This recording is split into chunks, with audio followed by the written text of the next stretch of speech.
recognizing shared values toward the common good. Some people are still reluctant to gather together, while others think that the pandemic is practically over. How can I build a bridge with my friends from both sides? From MV. The first thing that can be said about your question is that it is the right question. How can I build a bridge?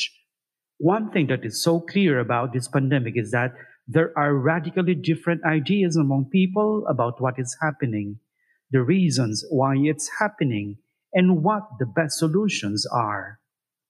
As long as people hold such varying opinions and a lack of clarity accompanies a spirit of public panic, it seems unrealistic to insist that harmony among people must depend on everyone's agreeing on these matters.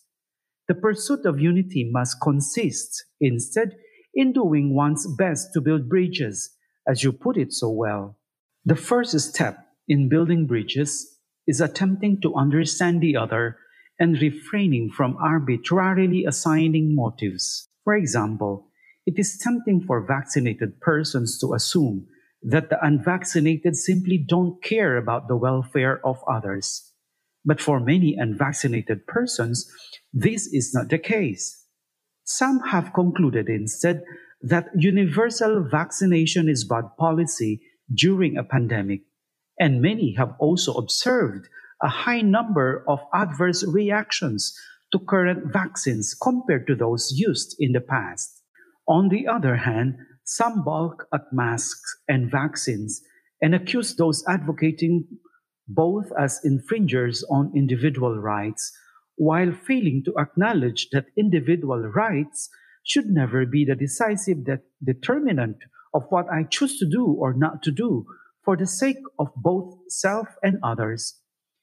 In decisions about masking and social distancing, some may be motivated primarily by fear of infection, while others may be motivated primarily by the social costs of alienation, masking, and restrictions on movements. A given individual's convictions may lie anywhere along the spectrum described here, or they may involve still other concerns.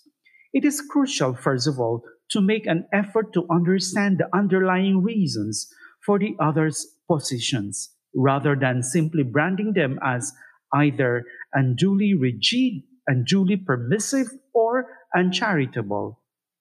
The second step is engaging others in discussion and finding values that we all hold in common.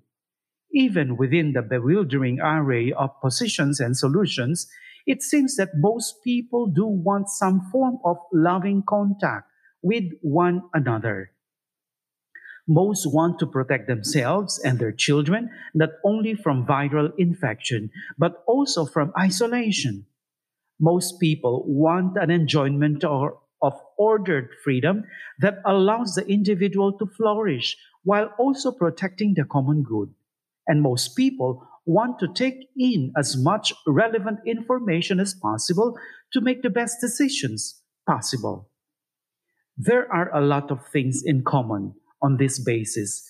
It should be possible for people on different sides of an issue to come together at least to acknowledge the goals that both already seek.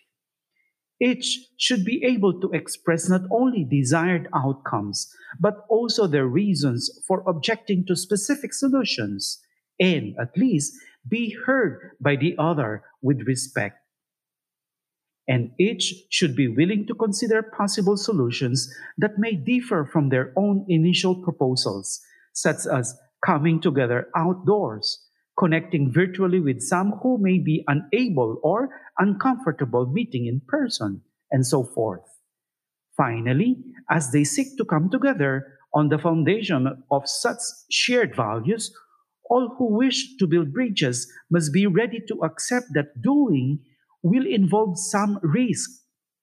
As the different positions show vividly, possible infection is not the only risk to be considered. The risks to freedom, the quality of social interaction, and mental health are also quite real. When people find themselves on different sides of an issue or proposal, both sides must be willing to risk something in order to come together as one. Conversely, both sides should be able to feel acknowledged and accommodated without being called upon to sacrifice every single value that they may think is at stake. When the way has been carefully prepared for coming together by gathering either virtually or physically, carefully taking into account the most deeply held convictions and aspirations of all, it is almost certain that no one will have achieved their ideal result, and no one will be confident of having avoided all risk. But the best ideal should be unity rather than anyone's individual preferences prevailing.